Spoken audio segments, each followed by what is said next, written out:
함께 신앙 고백하시겠습니다. 나는 전능하신 아버지 하나님 천지의 창조주를 믿습니다. 나는 그의 유일하신 아들 우리 주 예수 그리스도를 믿습니다.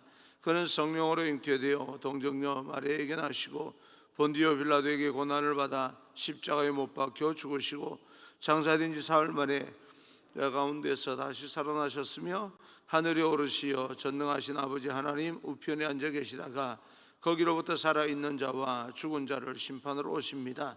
나는 성령을 믿으며 거룩한 공교회와 성도의 교제와 죄를 용서받는 것과 몸의 부활과 영생을 믿습니다. 아멘. 오늘 선포되어질 하나님의 말씀은 누가복음 5장입니다. 누가복음 5장 12절로 26절까지 말씀을 제가 봉독해 올리겠습니다.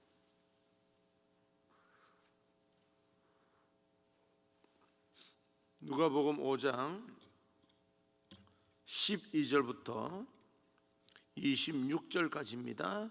예수께서 한 동네에 계실 때에 온몸에 나병 들린 사람이 있어 예수를 보고 엎드려 구하여 이르되 주여 원하시면 나를 깨끗하게 하실 수 있나이다 하니 예수께서 손을 내밀어 그에게 대시며 이르시되 내가 원하노니 깨끗함을 받으라 하신대 나병이 곧 떠나니라. 예수께서 그를 경고하시되 아무에게도 이르지 말고 가서 제사장에게 내 몸을 보이고 또 내가 깨끗하게 됨으로 인하여 모세가 명한 대로 예물을 드려 그들에게 입증하라 하셨더니 예수의 소문이 더욱 퍼짐에 수많은 무리가 말씀도 듣고 자기 병도 고침을 받고자 하여 모여오되 예수는 물러가사 한적한 곳에서 기도하시니라.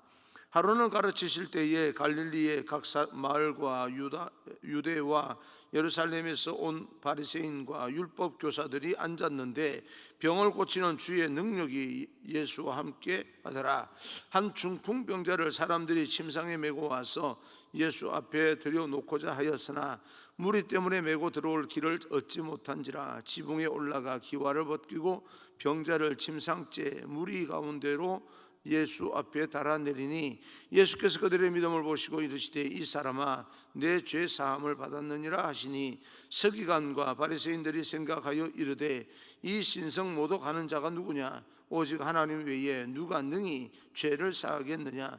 예수께서 그 생각을 아시고 대답하여 이르시되 너희 마음에 무슨 생각을 하느냐 내 죄사함을 받았느니라 하는 말과 일어나 걸어가라 하는 말이 어느 것이 쉽겠느냐. 그러나 인자가 땅에서 죄를 사하는 권세가 있는 줄을 너희로 알게 하리라 하시고 중풍병자에게 말씀하시되 내가 네게 이르노니 일어나 내 침상을 가지고 집으로 가라 하시매 그 사람이 그들 앞에서 곧 일어나 그 누웠던 것을 가지고 하나님께 영광을 돌리며 자기 집으로 돌아가니 모든 사람이 놀라 하나님께 영광을 돌리며 심히 두려워하여 이르되 오늘 우리가 놀라운 일을 보았다 하니라. 아멘. 우리 앞뒤 좌우 인사합니다. 축복합니다. 성령 충만하십시오. 인사합시다. 축복합니다. 성령 충만하십시오. 오늘 기적을 가져온 믿음과 사랑이라는 제목으로 여러분과 함께 하나님 주시는 이 말씀을 통해 주시는 음성을 듣겠습니다. 우리들에게 있어서 믿음은 소중한 것이고 참 믿음은 우리에게 중요한 것입니다. 그리고 믿음은 아름다운 것입니다. 이 믿음이 하나님의 마음을 감동시킬 수 있기 때문에 그렇습니다.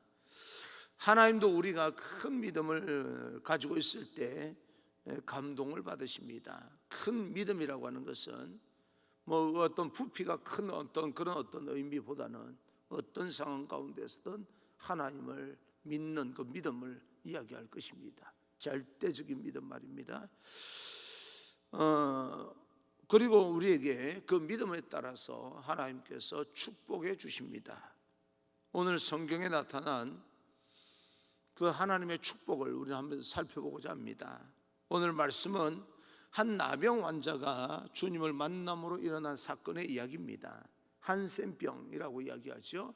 요즘은 말도 좀 이 병에 대한 그런 말들도 좀 적나라하게 하기보다는 좀 정화된 그런 단어들을 쓰기를 원하기 때문에 한센병, 나병 정도로 그렇게 불리어집니다.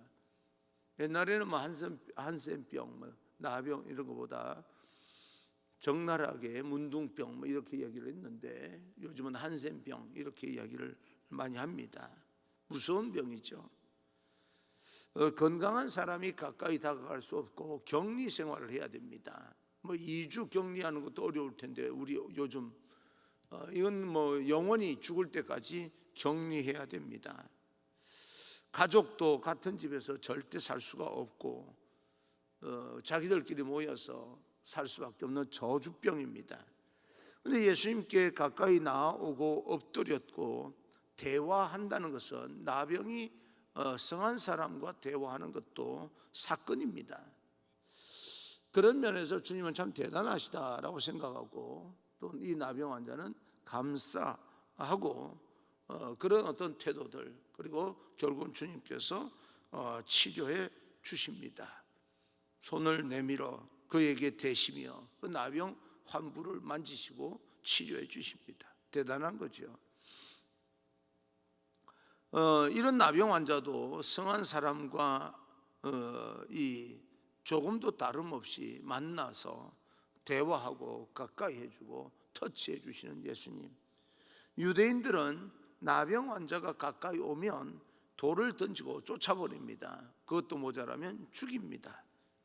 그런 면에서 이 건강하다고 자기들이 믿는 이 유대인들, 바리새인과 율법학자, 서기관들보다 이 나병 환자가 육체가 정상적인 사람보다 예수님 앞에 더 가까이 나아갈 수 있다는, 예수님으로 알아보고 나아갈 수 있다는 것을 생각하게 될 때 정말 더 건강한 믿음을 가지고 있는 사람이 아닌가. 건강한 믿음이라고 하는 것은 육체가 약하다, 병들었다 이런 거하고 상관이 없습니다. 어쩌면 이 성경에 나오는 나병 환자가 성한 사람들보다 더 건강한 믿음을 가진 사람이다. 그렇게도 우리는 볼 수가 있습니다. 우리가 간혹 이렇게 살아가다 보면 아픈 사람인가 싶을 정도로 순수한 믿음을 가진 사람이 있습니다. 우리는 그 사람을 돕기 위해서, 봉사하기 위해서 갔는데 가서 만나보니까 이건 내가 잘못된 게 아닌가라고 하는 생각이 들 때가 참 많습니다. 12절입니다. 12절, 예수께서 한 동네에 계실 때에 온몸에 나병 들린 사람이 있어 예수를 보고 엎드려 구하여 이르되 주여 원하시면 나를 깨끗하게 하실 수 있나이다 하니, 여러분 이 나병 환자가 예수님께서 치료할 수 있는 능력이 있다고 믿었으면 얼마나 낫고 싶었겠습니까? 만약 병이 낫기만 하면 무슨 일인들 못하랴, 내가 뭐 죽기를 각오하고 매달릴 수 있는 그런 마음이 있었던 겁니다. 그러나 주님께 나온 이 나병 환자의 믿음은 참 이 상황을 보면 그가 말하는 걸 보면 참 놀라운 그런 말인데, 예수님 나의 병이 나아서 좀 치료해 주십시오. 그래서 내가 내 삶의 자리로, 정상적인 삶의 자리로 돌아가고 싶습니다 라고 간구할 수 있습니다. 그런데 그렇게 말하는 것이 아니라 내가 이 문둥병에서 치료되고 하고 싶은 일을 하고 싶고 내가 돌아가고 싶은 일상생활로 돌아가게 해달라고 기도하는 것이 아니라 그 용어, 하나님 앞에, 예수님 앞에 기도하는 그 간구하는 그 문장을 보게 되면 주님께 간구하기를 주께서 원하시면 이라고 이야기합니다. 내가 원하는 것은 당연한 겁니다. 내가 원한다고 다 되는 게 아니에요. 그러면 하나님께서 어루만져 주시기를 원하시면 그게 또 전제가 되는 겁니다. 우리는 코로나 바이러스를 통하여서 일상생활로 돌아가기를 누구나 원합니다.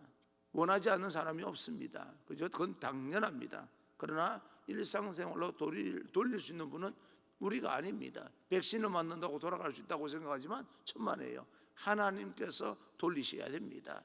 그래서 하나님께서 원하시면, 우리 원하는 건 당연하니까 하나님께서 원하시면 그 의지를 우리에게 두지 아니하고 하나님께 두었다라고 하는 것은 대단한 믿음입니다. 우리는 기도할 때 한번 생각해 봅시다. 나의 믿음이나 형편이나 내가 그동안 예수님을, 하나님을 어떻게 섬겼는지 상관이 없습니다. 지금 내가 당장 급하니까 때를 쓰는 것처럼 하나님 이것저것 해결해 달라고, 형통하게 해달라고 제가 간절히 원합니다. 도와주세요. 이렇게 얘기를 합니다. 내가 원한다는 거죠. 우리가 원한다는 겁니다. 뭐 그게 어떤 방향이 잘못됐다, 기도가 나쁜 기도다 이렇게 말하는 것이 아니라, 이 나병든 사람은 비록 육체적으로 나병을 가지고 절망을 가지고 살아가고 있지만 자기가 원하는 그런 어떤 것보다 모든 것을 하나님께 그 모든 의지를 이렇게 맡겼다고 하는 것은 보통 사람보다 더 건강하고 큰 믿음을 가진 사람이었다, 그렇게 우리는 짐작할 수가 있는 겁니다. 주님께 소망을 두었던 사람이고, 예수님만이 병을 고칠 수 있다고 믿었던 사람이기 때문에 이제는 내가 원하는 것과 상관없이 주님께서 치료해 주시기를 원한다면 내가 치료받게 될 것이다, 그렇게 믿었던 겁니다. 그래서 예수님 앞에 모든 사람들, 정상적인 사람이 모여 있을 것이라 생각을 했음에도 불구하고 두려움 없이 나갔던 겁니다. 당시에는 나병 환자가 일반 사람 앞에 나가면 돌에 맞아 죽을 수 있는 그런 형편인데도 불구하고 담대하게 나갈 수 있었던 것, 이것이 나병 환자의 믿음입니다. 그리고 주님은 당연히 그 나병 환자의 믿음에 감동을 받았을 겁니다.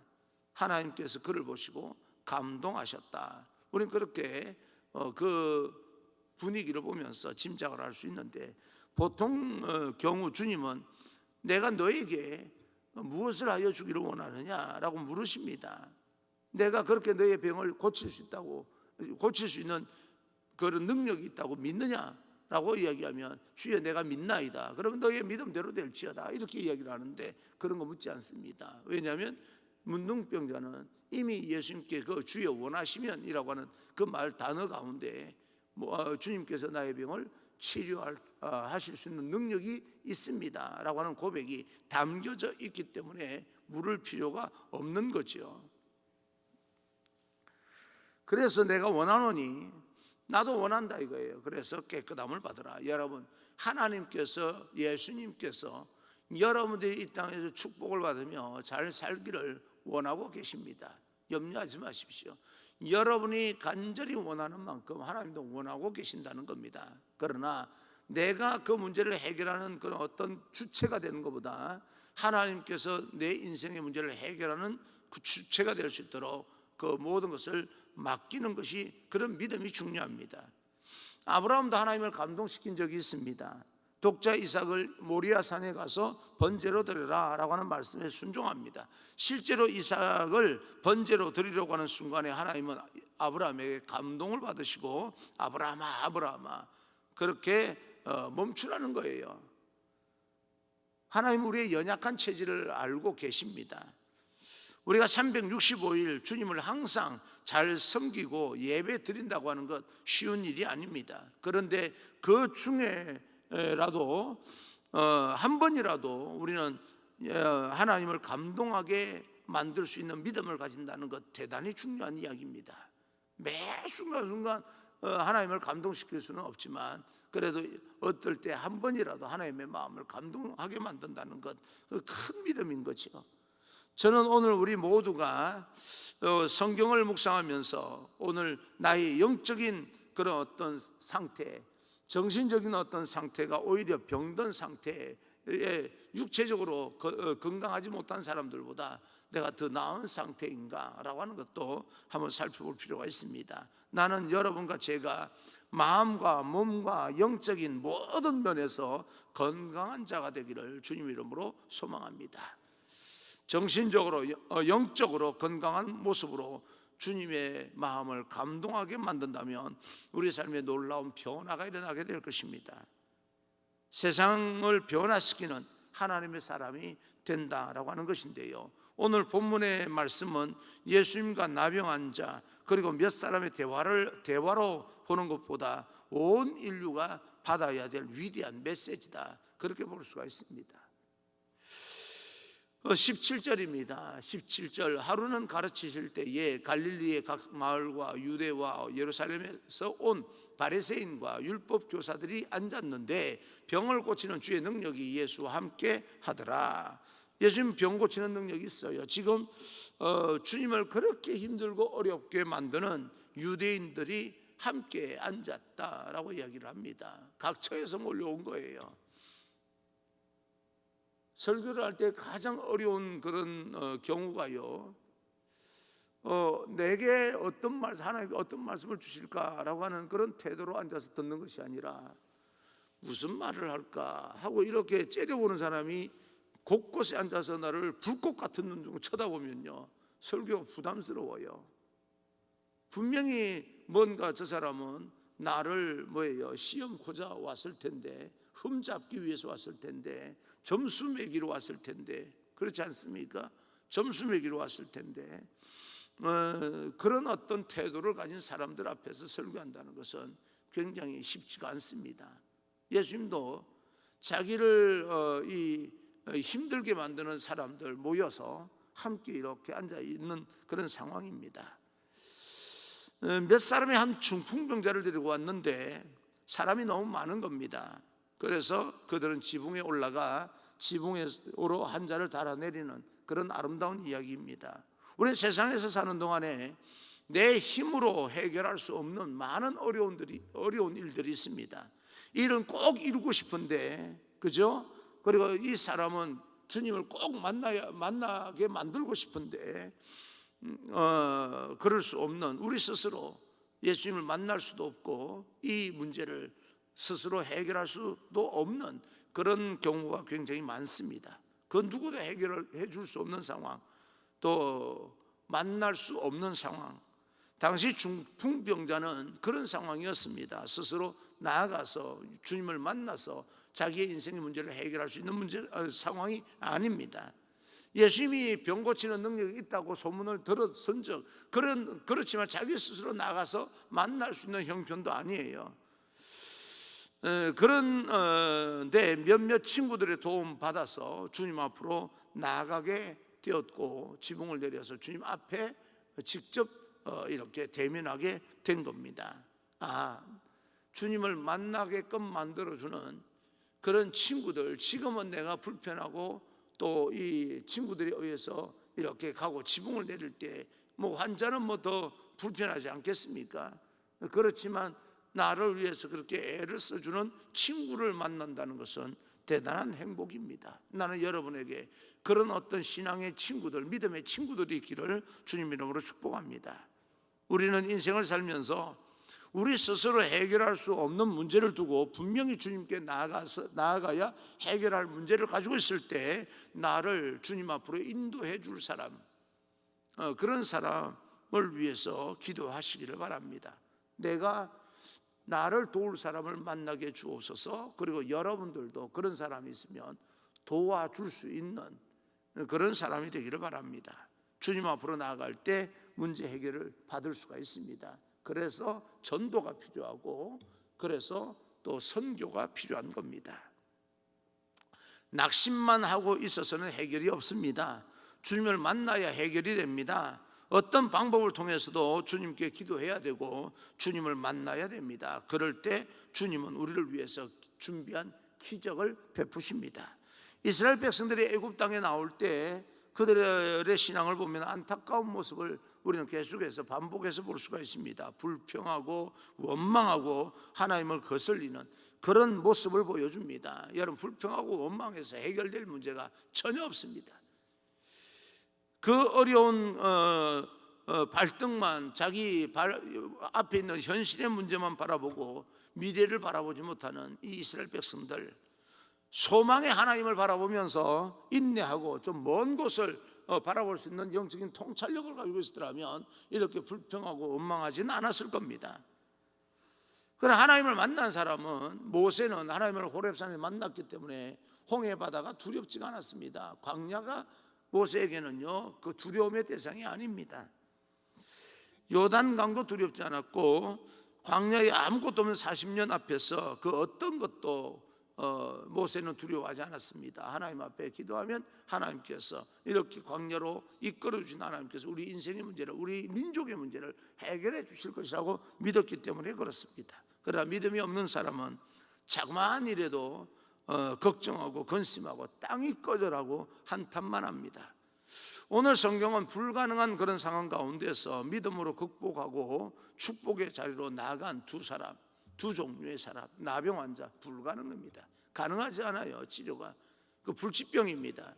모습이 모두가 다 이그러지고요, 망가지고 그렇습니다. 그런데도 예수님께 나와서 해결을 받았고, 그리고 또 이 중풍병자도 자기 스스로 해결할 수 없는, 걸을 수조차도 없는 이 사람이 예수님 앞에 나와서 해결을 받습니다. 여러분, 우리 인생이 그 어떤 나병처럼 정말 거의 불가능한 그런 어떤 가능성 없는 일들 때문에 여러분 인생이 다 망가진 것처럼 느껴지는 그런 순간이라 할지라도 하나님 앞에 나와서 우리는 기도해야 됩니다. 중풍병자를 보았던 주님은 중풍병자의 믿음을 본 것이 아니라 그들을 데리고 온 사람의 믿음을 보셨습니다. 왜요? 중풍병자는 치료 되기만 한다면 얼마나 좋겠어요. 그 안에는 믿음이 있는 거예요.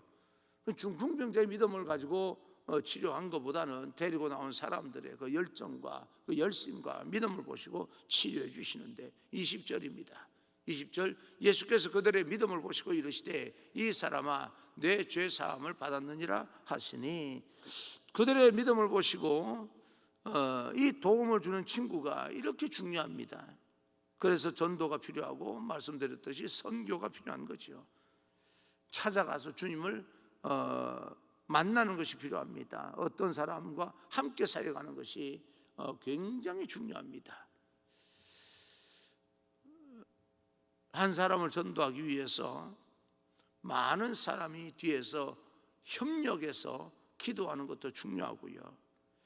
내가 해결할 수 없다면 해결할 수 있는 그런 어떤 분을 찾아가야 되지 않겠습니까? 그런데 주님은 병을 낫게 하는 선포가 아니라 가만히 보니까 내 죄가 사해졌다, 그렇게 선포합니다. 주님은 이 땅에 궁극적으로는 병을 치료하러 오신 분이 아닙니다. 착각하시면 안 돼요. 여러분, 주님은 궁극적으로 우리 인생의 문제를 해결하기 위해서 이 땅에 오신 분이 아닙니다. 눈에 보이는 현실적인 문제를 해결하기 위해서 오신 분이 아니에요. 죄를 사해 주시기 위해서 오신 분입니다. 죄 사함을 받으면 우리가 이 땅에서 궁극적으로 어떤 인생의 문제가 해결이 되어지면 그 외에 부수적인 것은 하나님이 주시는 축복으로 이 땅에서 누리고 살다가 죄 사함 받고 천국에 이르게 하기 위해서 예수님께서 오신 거예요. 죄를 사하기 위해서, 그 죄를 해결하기 위해서 오셨는데, 그래서 내 죄 사함 받았느니라 라고 이야기를 합니다. 21절입니다. 서기관과 바리새인들이 생각하여 이르되 이 신성 모독하는 자가 누구냐? 오직 하나님 외에 누가 능히 죄를 사하겠느냐? 유대인들, 서기관과 바리새인들은 그분이 누구인지 죄를 사할 수 있는 능력의 비밀을 알고자 해야 되는데, 그저 드러난 모습을 가지고 누구야 이 신성 모독하는 자가? 라고 이야기를 합니다. 그 결국은 뭐예요? 자기가 가지고 있는 지식으로 넘어지는 자입니다. 내가 가지고 있는 지식이요, 내가 똑똑하다고 생각하는 그 지식이, 똑똑함이 그 사람을 망가뜨릴 때가 있습니다. 때로는요, 좀 어수룩한 게 나아요. 모르는 게 더 나아요. 어떨 때는 내가 다른 사람보다 더 많이 안다는 것이, 그것이 아름답게 기름 부음이 임하여서 아름답게 쓰여질 때 좋은 거지요. 자기의 똑똑함을, 자기 의의를 드러내고 자기를 위하여, 자기 어떤 이익을 위해, 자기 인생을 위해서만 사용하게 된다면 그것으로 인하여 자기 인생이 망가질 수 있다는 겁니다. 똑똑한 것이요 무조건 다 유익한 것만은 아닙니다. 이 바리새인과 서기관들은 자기의 지식으로 자기 인생이 넘어지고 있습니다. 우리가 아는 것으로 세상에서 그 어떤 것도 우리는 궁극적인 예수님께서 죄사함 받는다라고 하는 하나님의 능력을 넘어설 수는 없습니다.